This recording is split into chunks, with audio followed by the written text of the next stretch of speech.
We say that children are our future. I asked you, do you really mean that?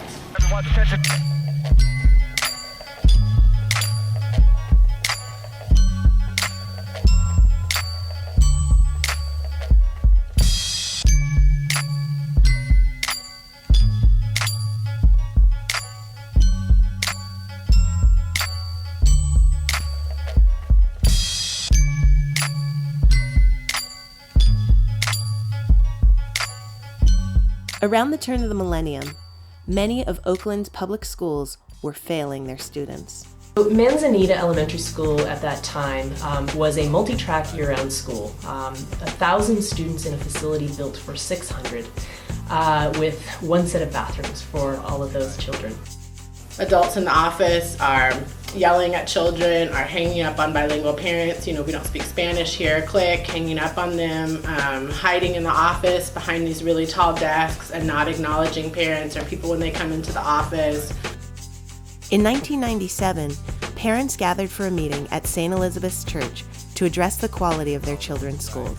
When we started having those really honest conversations, we figured out, like, I'm not the only one, you know, having these kind of problems. My family's not the only one, and maybe it's not all our fault. You know, maybe is something wrong with the school.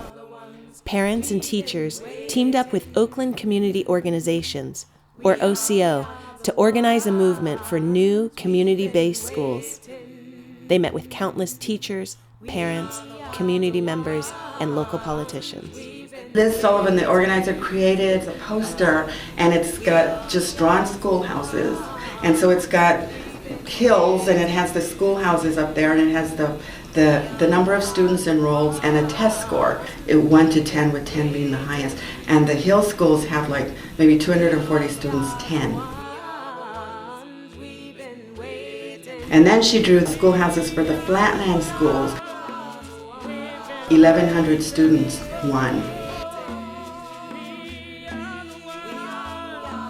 So what we did with that thing is every time we met with a politician, we would walk in the office, ask if we could put that up, and we would put it on the wall, right? And they'd look at it and go, oh.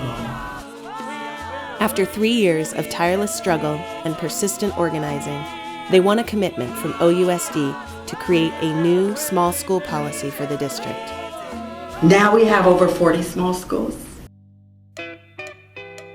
Each new small community school was born out of a 1-year incubator process in which a design team of parents, teachers, and administrators developed a vision for a school that fit the needs of their particular community. These new schools have consistently seen success with each passing year.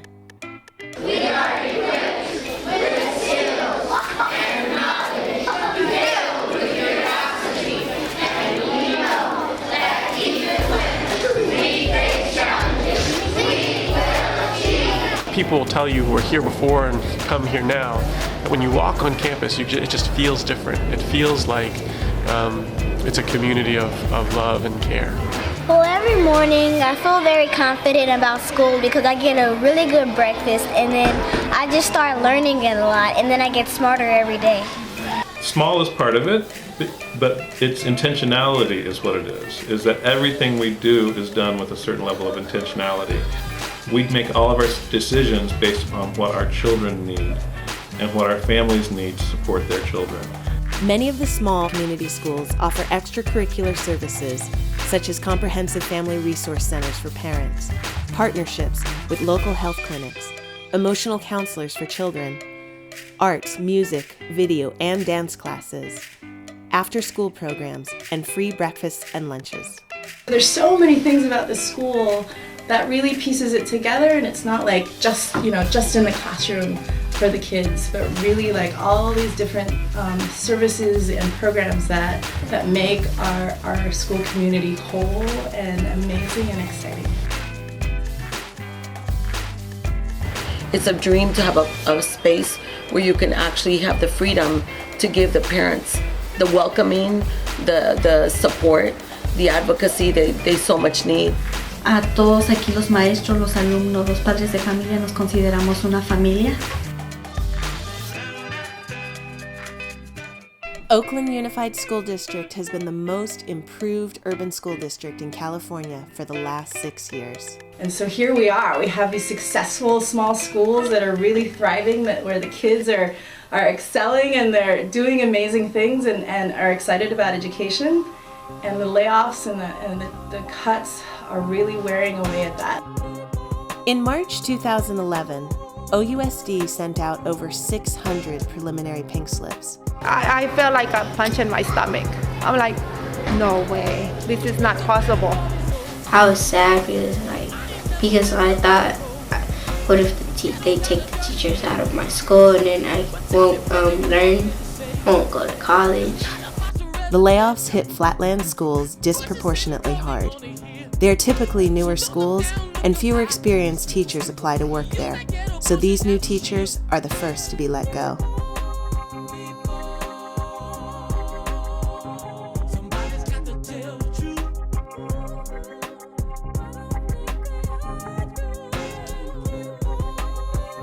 It has taken us, at least the first 3 years to get our teachers and our students to a point where we're gelling, where everything makes a difference, where the students are understanding what the teachers are teaching and how they're teaching it.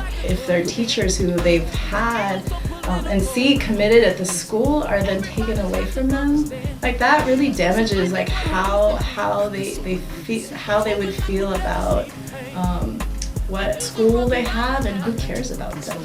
The budgets, the adult budgets of this city and this state cannot be balanced on the backs of the children in this neighborhood. Are we going to perpetuate the institutional racism and discrimination that has happened in the society that has been a part of this country for centuries? Are we going to allow that to continue to happen? Once again, parents, teachers, and schools organized, mobilized, and put pressure on the district. 1 month after they were issued, all layoff notices for permanent elementary school teachers were rescinded. We all have heard, and if we have not, that the elementary teachers have been spared. But the work is not over. Layoffs of support staff and teachers on temporary contracts continue to threaten the cohesion of school communities. We still have temporary teachers who we want to keep as part of our family. You know, those relationships that they've built over the past year cannot just be erased, especially when you loop with your students for a second year. It's very hard for some people of color to get mental health, to go to a counselor, to have the same consistent person who can follow a family year to year, to start all over again from scratch. It's so daunting. What are we going to do over the long term? Because really, just saving our schools this year, we still have a budget crisis to deal with in the next year and the year after that. Over the last 30 years, California has consistently underfunded our children's education. California is in the basement of the 50 states and District of Columbia on almost every measure of funding for public education, and also stats such as student to teacher ratio, librarians, nurses, and counselors to students.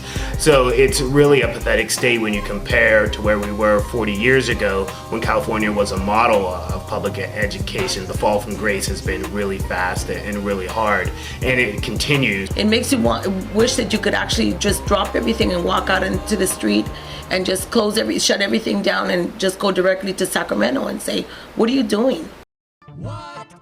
Once again, our school communities are coming together to continue our fight for excellent, equitable education for Oakland students. These are our demands. We call on the state legislature to show leadership and extend the taxes that fund our education system. They have the power, they're just not using it. Our state legislators need to pass Assembly Bill 609 to rescind $25 million worth of fines incurred by the district while under the control of the state. We call on the district to use new resources to serve students with greatest need and keep our local school families whole. We know what our schools can be. We know what our children can achieve. We won't go back. What is education for? What is What is